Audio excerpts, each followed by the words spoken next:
নমস্কার, আমি শর্মিষ্ঠা বলছি আমার নিজস্ব চ্যানেল ঠাম্মার ডায়েরিতে। সবাইকে ওয়েলকাম।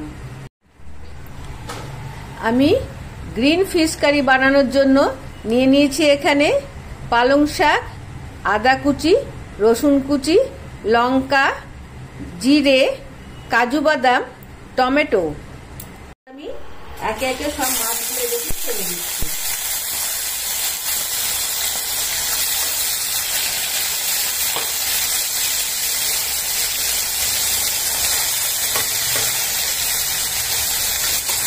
আমি এখানে ফ্লেমটা একদম কমিয়ে দিয়েছি, কম আঁচেই মাছটা আমি ভাজবো। মাছটাকে আমি উল্টিয়ে পাল্টিয়ে সুন্দর করে ভেজে নেব। মাছগুলো আমার ভাজা হয়ে গেছে। এবার আমি একটা একটা করে মাছ এই ডিশের মধ্যে তুলে রাখছি।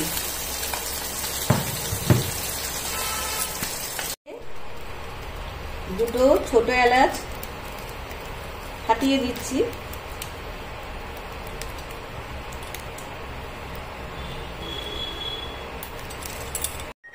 এবার আমি বেটে রাখা পালং শাকটা দিয়ে দিচ্ছি। দেখুন তেলটা বেশ ভালোই গরম হয়ে গেছে। দেখুন গরম হয়ে গেছে। আমি খানিকক্ষণ এই তেলটার মধ্যে পালং শাক বাটা, তার সঙ্গে যে আছে আদা, রসুন, লঙ্কা আর একটু কাজু বাদামও আমি দিয়েছি, একটু এলাচ দিয়েছি, গোটা জিরে দিয়েছি। এগুলো সব আমি দেখুন খুব ভালো করে এগুলোকে আমি ভেজে নিচ্ছি।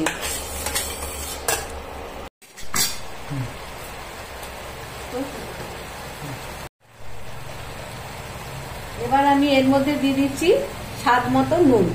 নুন আর ঝাল আমি সবসময় বলি আপনারা আপনাদের রুচি অনুযায়ী দেবেন। খুব অল্প পরিমাণে হলুদ গুঁড়ো,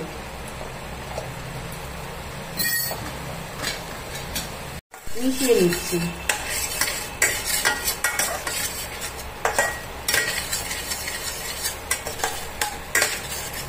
এই সময় আমি ফ্লেমটা একটু কম করে দিচ্ছি।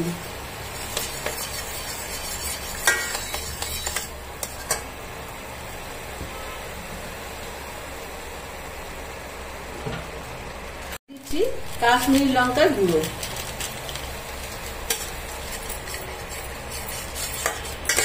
এবার দেখুন এগুলো সবটাই আমি ভালো করে ভেজে নিচ্ছি। কাজু বাদাম দেওয়া আছে, সেজন্য কম আঁচ করেই ভাজতে হবে, কারণ কাজু বাদামে ভীষণ তলায় ধরে যাবার একটা প্রবণতা থাকে। এবার দেখুন তেল ছাড়তে লেগেছে। সমস্ত চারিদিক দিয়ে পালং শাক বাটাটা। তার মধ্যে আমি একটু মিক্সি দেওয়া জল দিয়ে দিলাম।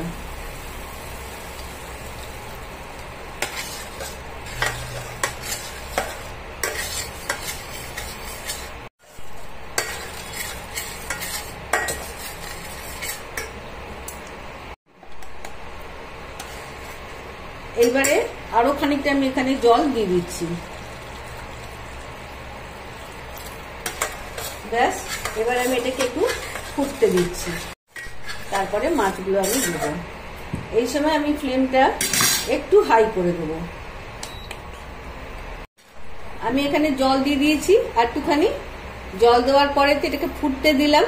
এই সময় ফ্লেমটা আমি একটুখানি হাই করে দিয়েছি, যাতে কিনা ঝোলটা তাড়াতাড়ি ফুটে যায় বা ভালো করে ফুটে যায়। দেখুন ভালো করে ফুটে গেছে ঝোলগুলো। এবার আমি এক এক করে মাছগুলো দিয়ে দেবো ঝোলের মধ্যে। আস্তে আস্তে করে আমি মাছগুলো দিয়ে দিচ্ছি। মাছগুলো আবার একটু করে উল্টে দিচ্ছি, যাতে কিনা বেশ সুন্দর করে ঝোলের সঙ্গে মাছগুলো মাখামাখি হয়ে যায়। ফ্লেমটা আবার কমিয়ে দিচ্ছি। ঝোলটা শুকিয়ে গেছে। আমি এবার গ্যাসটাকে অফ করে দিলাম। অফ করে দিয়ে আমি এখানে 1 চামচ গন্ধরাজ লেবুর রস দেব। এই 1 চামচ গন্ধরাজ লেবুর রস আমি এর মধ্যে দিয়ে দিচ্ছি। এই লেবুর রসটা কিন্তু গ্যাস অফ করেই দিতে হবে, নালে তেতো হয়ে যাবে। আমি ফিরে আসছি কেমন হয়েছে দেখার জন্য। তৈরি আমার গ্রিন ফিশ কারি। এটা খুব অল্প উপকরণেই দেখলেন বানিয়ে ফেললাম আমরা। খুব ভালো লাগে তাহলে একটা লাইক করে দেবেন, কারণ আপনাদের একটা লাইক আমার কাছে অনেক বেশি ভ্যালুয়েবল। আর একটা রিকোয়েস্ট, আপনারা প্লিজ আমার চ্যানেলটিকে যারা এখনো সাবস্ক্রাইব করেননি তারা একটু সাবস্ক্রাইব করে পাশে রাখা বেল আইকনটিকে প্রেস করে দেবেন।